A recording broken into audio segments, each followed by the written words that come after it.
I met with the Prime Minister and members of his cabinet, and most movingly, I met with Israelis who had personally lived through horrific horror of the attack by Hamas on the 7th of October.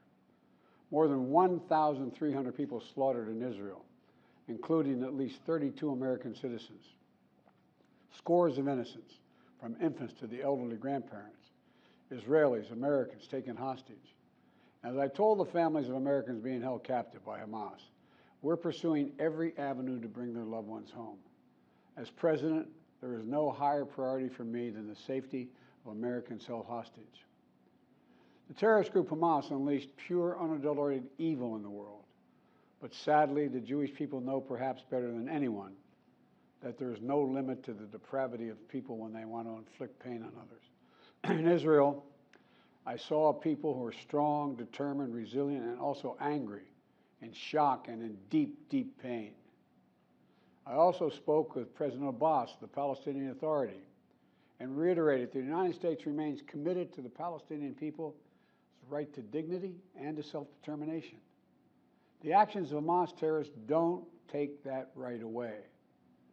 Like so many other, I'm heartbroken by the tragic loss of Palestinian life, including the explosion at the hospital in Gaza, which was not done by the Israelis. We mourn every innocent life lost. We can't ignore the humanity of innocent Palestinians who only want to live in peace and have an opportunity. You know, the assault on Israel echoes nearly 20 months of war, tragedy, and brutality inflicted on the people of Ukraine, people that were very badly hurt since Putin launched his all-out invasion. We've not forgotten the mass graves, the bodies found bearing signs of torture, rape used as a weapon by the Russians, and thousands of Ukrainian children forcibly taken into Russia, stolen from their parents. It's sick. Hamas and Putin represent different threats, but they share this in common. They both want to completely annihilate a neighboring democracy, completely annihilate it. Hamas' stated purpose for existing is the destruction of the state of Israel and the murder of Jewish people. Hamas does not represent the Palestinian people. Hamas uses Palestinian civilians as human shields, and innocent Palestinian families are suffering greatly because of them. Meanwhile, Putin denies Ukraine has or ever had real statehood. He claims the Soviet Union created Ukraine. And just 2 weeks ago, he told the world that if the United States and our allies withdraw, and if the United States withdraw, our allies will as well, military support for Ukraine would have, quote, a week left to live, but we're not withdrawing. I know these conflicts can seem far away, and it's natural to ask, why does this matter to America? So let me share with you why making sure Israel and Ukraine succeed is vital for America's national security. You know, history has taught us that when terrorists don't pay a price for their terror, when dictators don't pay a price for their aggression, they cause more chaos and death and more destruction. They keep going, and the cost and the threats to America and the world keep rising. So if we don't stop Putin's appetite for power and control in Ukraine, he won't limit himself just to Ukraine. Putin's already threatened to remind Poland that their Western land was a gift from Russia. One of his top advisors, a former president of Russia, has called Estonia, Latvia, and Lithuania Russia's Baltic provinces. These are all NATO allies. For 75 years, NATO has kept peace in Europe and has been the cornerstone of American security. And if Putin attacks a NATO ally, we will defend every inch of NATO which the treaty requires and calls for. We'll have something that we do not seek. Make it clear, we do not seek. We do not seek to have American troops fighting in Russia or fighting against Russia. Beyond Europe, we know that our allies, and maybe most importantly our adversaries and competitors, are watching. They're watching our response in Ukraine as well. And if we walk away and let Putin erase Ukraine's independence, would-be aggressors around the world would be emboldened to try the same. The risk of conflict and chaos could spread in other parts of the world, in the Indo-Pacific, in the Middle East, especially in the Middle East. Iran is supporting Russia in Ukraine, and it's supporting Hamas and other terrorist groups in the region, and will continue to hold them accountable, I might add. The United States and our partners across the region are working to build a better future for the Middle East. One where the Middle East is more stable, better connected to its neighbors, and through innovative projects like the India-Middle East-Europe Rail Corridor that I announced this year at the summit of the world's biggest economies. More predictable markets, more employment, less rage, less grievances, less war when connected. It benefits the people who would benefit the people of the Middle East and would benefit us. American leadership is what holds the world together. American alliances are what keep us, America, safe. American values are what make us a partner that other nations want to work with. To put all that at risk, if we walk away from Ukraine, if we turn our backs on Israel, it's just not worth it.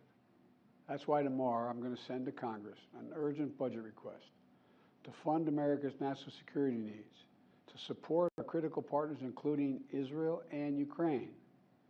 It's a smart investment that's going to pay dividends for American security for generations. Help us keep American troops out of harm's way. Help us build a world that is safer, more peaceful, more prosperous for our children and grandchildren. In Israel, we must make sure that they have what they need to protect their people today and always. The security package I'm sending to Congress and asking Congress to do is an unprecedented commitment to Israel's security that will sharpen Israel's qualitative military edge, which we've committed to, the qualitative military edge. We're going to make sure Iron Dome continues to guard the skies over Israel. We're going to make sure other hostile actors in the region know that Israel is stronger than ever and prevent this conflict from spreading. Look, at the same time, President Netanyahu and I discussed again yesterday the critical need for Israel to operate by the laws of war. That means protecting civilians in combat as best as they can. The people of Gaza urgently need food, water, and medicine. Yesterday, in discussions with the leaders of Israel and Egypt, I secured an agreement for the first shipment of humanitarian assistance from the United Nations to Palestinian civilians in Gaza. If Hamas does not divert or steal these shipments, we're going to provide an opening for sustained delivery of life-saving humanitarian assistance for the Palestinians. As I said in Israel, as hard as it is, we cannot give up on peace. We cannot give up on a two-state solution. Israel and Palestinians equally deserve to live in safety, dignity, and peace. You know, and here at home, we have to be honest with ourselves. In recent years, too much hate has given too much oxygen, fueling racism, the rise of anti-Semitism, and Islamophobia, right here in America. It's also intensified in the wake of recent events that led to the horrific threats and attacks that both shock us and break our hearts. On October 7th, terror attacks have triggered deep scars and terrible memories in the Jewish community. Today, Jewish families worried about being targeted in school, wearing symbols of their faith, walking down the street, or going out about their daily lives. You know, I know many of you in the Muslim American community, the Arab American community, the Palestinian American community, and so many others are outraged and hurting, saying to yourselves, here we go again with Islamophobia and distrust we saw after 9/11. Just last week, a mother was brutally stabbed. A little boy, here in the United States, a little boy who just turned 6 years old was murdered in their home outside of Chicago. His name was Wadiha, a proud American, a proud Palestinian American family. We can't stand by and stand silent when this happens. We must, without equivocation, denounce anti-Semitism. We must also, without equivocation, denounce Islamophobia.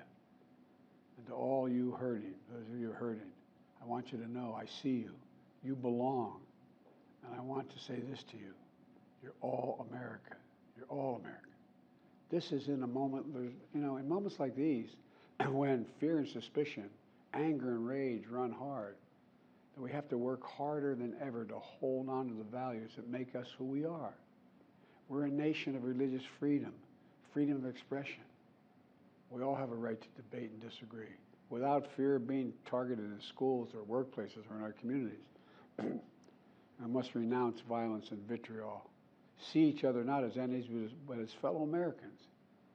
When I was in Israel yesterday, I said that when America experienced the hell of 9/11, we felt enraged as well. While we sought and got justice, we made mistakes. So I cautioned the government of Israel not to be blinded by rage. And here in America, let us not forget who we are. We reject all forms of hate, whether against Muslims, Jews, or anyone. That's what great nations do, and we are a great nation. On Ukraine, I'm asking Congress to make sure we can continue to send Ukraine the weapons they need to defend themselves and their country without interruption, so Ukraine can stop Putin's brutality in Ukraine. They are succeeding. When Putin invaded Ukraine, he thought he would take Kyiv and all of Ukraine in a matter of days. Well, over a year later, Putin has failed, and he continues to fail. Kyiv still stands because of the bravery of the Ukrainian people.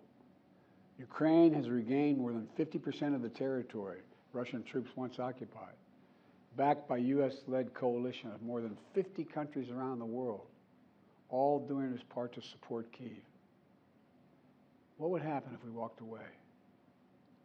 We are the essential nation. Meanwhile, Putin has turned to Iran and North Korea to buy attack drones and ammunition to terrorize Ukrainian cities and people. From the outset, I've said, I will not send American troops to fight in Ukraine.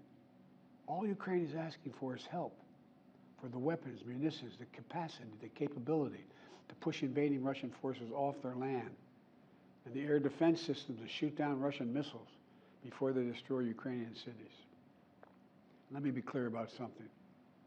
We send Ukrainian equipment sitting in our stockpiles, and when we use the money allocated by Congress, we use it to replenish our own stores, our own stockpiles, with new equipment. Equipment that defends America and is made in America. Patriot missiles for air defense batteries, made in Arizona. Artillery shells manufactured in 12 states across the country, in Pennsylvania, Ohio, Texas, and so much more. You know, just as in World War II, today patriotic American workers are building the arsenal of democracy and serving the cause of freedom. Let me close with this. Earlier this year, I boarded Air Force One for a secret flight to Poland. There I boarded a train with blacked out windows for a 10-hour ride each way to Kyiv, to stand with the people of Ukraine ahead of the one-year anniversary of their brave fight against Putin. I'm told I was the first American to enter a war zone not controlled by the United States military since President Lincoln. With me was just a small group of security personnel and a few advisors. But when I exited that train and met President Zelensky, I didn't feel alone. I was bringing with me the idea of America, the promise of America, to the people who are today fighting for the same things we fought for 250 years ago: freedom, independence, self-determination. And as I walked through Kyiv with President Zelensky, with air raid sirens sounding in the distance, I felt something I've always believed, more strongly than ever before. America is a beacon to the world. Still. Or as my friend Madeleine Albright said, the indispensable nation. Tonight there are innocent people all over the world who hope because of us, who believe in a better life because of us, who are desperate not to be forgotten by us, and are waiting for us. But time is of the essence. I know we have our divisions at home. We have to get past them. We can't let petty, partisan, angry politics get in the way of our responsibilities as a great nation. We cannot and will not let terrorists like Hamas and tyrants like Putin win. I refuse to let that happen. In moments like these, we have to remember who we are. We are the United States of America. The United States of America. And there is nothing beyond our capacity if we do it together. My fellow Americans, thank you for your time. May God bless you all, and may God protect our troops.